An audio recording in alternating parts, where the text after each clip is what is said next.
These latest headlines from ABC15 are sponsored by Lerner and Rowe Injury Attorneys. One call, that's all. Hello on this Monday, I'm Megan Thompson with your afternoon update from ABC15 Arizona. And ABC15 is tracking wildfires burning across Arizona. First to the Washington fire burning northeast of Payson. It's burned more than 550 acres so far, with containment at just 6%. Areas in go status include the Mountain Ridge Cabins, Washington Park, and Shadow Rim Ranch. Park crews are also working on the Billy fire burning in the Tonto National Forest. That one has grown to over 21,300 acres. It is 38% contained. I want to turn right now to video. You're looking at a scene near 59th Avenue in Peoria as Glendale police say a driver ran a red light and triggered a 4-vehicle crash. We're learning the woman driving that car T-boned another vehicle, and the man driving that one was pronounced dead at the scene. The other drivers were not hurt. Glendale police are continuing to investigate this. Our team here at ABC15 getting brand new information on this active investigation near 43rd Avenue in Thomas. Officers now tell us a man was shot overnight. Now he is expected to survive, but investigators tell us they need your help, urging anyone with information about this case to call Silent Witness at 480-WITNESS. You can remain anonymous. And we just got an update on this crash that closed down both directions of the Santan Freeway near Lindsay Road this morning. DPS now tells me a driver rolled their vehicle on the 202 in the eastbound direction. The man got out and went over to the westbound side, where he was then hit by multiple vehicles. He died there at the scene. An update now to a story we brought you as breaking news this morning. We followed up with Phoenix police about this crash near 27th Avenue in Glendale. Investigators tell us a woman was killed after being hit by a car. Officers were able to find that driver. No word yet on what charges they may face. That area is back open right now.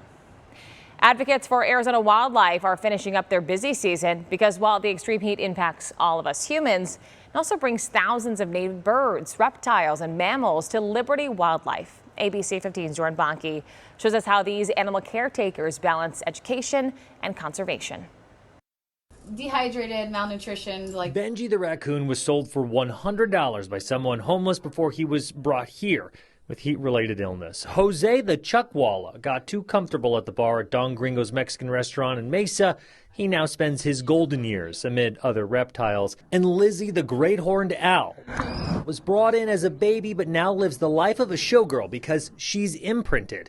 In this case, attached herself to humans and can't live as a successful predator in the wild. We need to live in harmony with these animals. These are just a few of the species, from cute to a little creepy, that Liberty Wildlife either restores to health or puts back in the wild, rehomes, or keeps on hand for educational purposes.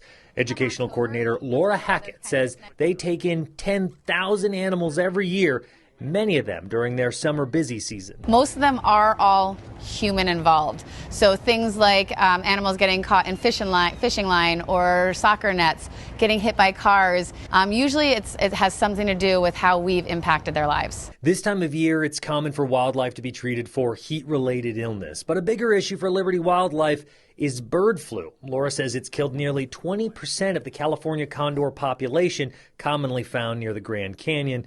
But extreme heat has put a slow to the spread, she says. Avian flu doesn't like hot weather, and so we see a die-off of avian flu in these high temperatures.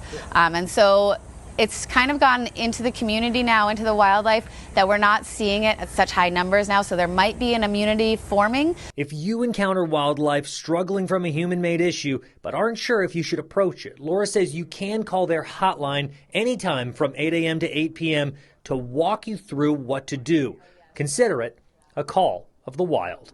Jordan Bonke, ABC 15, Arizona.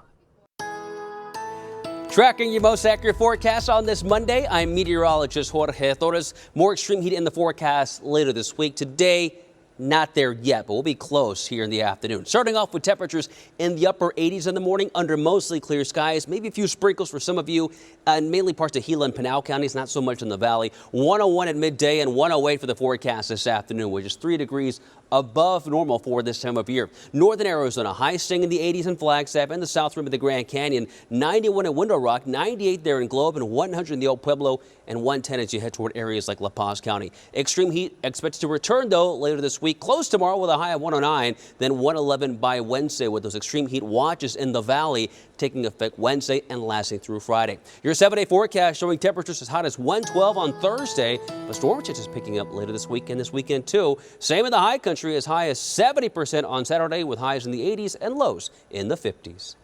We will have another update tonight. Until then, you can get the latest news, weather, and traffic always at ABC15.com, or you can download that free ABC 15 mobile app.